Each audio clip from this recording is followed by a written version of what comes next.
Et aujourd'hui, je vais vous parler de la désignation des candidats dans les listes citoyennes. Bonjour tout le monde, c'est Thomas Simon. Ça fait 7 ans que j'accompagne des listes et des communes participatives partout en France. Et aujourd'hui, je vais vous parler de la désignation des candidats dans les listes citoyennes.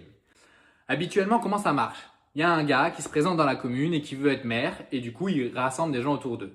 Ce qui est trop bien dans les listes citoyennes et participatives, c'est qu'on va essayer de casser complètement ce schéma-là. L'adage un peu dans les listes, c'est le programme avant les candidats, avant la tête de liste.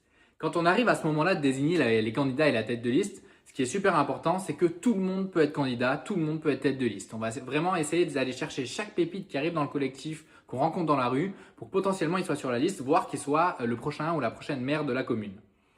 Dans la mécanique de désignation, il y a beaucoup de listes qui ont travaillé avec l'élection sans candidat.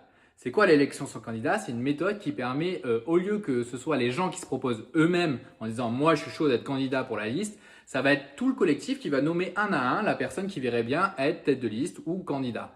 L'avantage de ça, c'est que ça a été fait dans plein de communes, donc on a plein de retours d'expérience. Et l'avantage, c'est que ça fait remonter des nouvelles et des nouveaux qui seraient jamais positionnés candidats. On a vu des super histoires à Saint-Médard-en-Jalles, par exemple, je pense à ça parce qu'il y avait 70 personnes pendant l'élection sans candidat. On pensait tous que ça allait être Bruno et en fait, ça a été Cécile, c'était fou.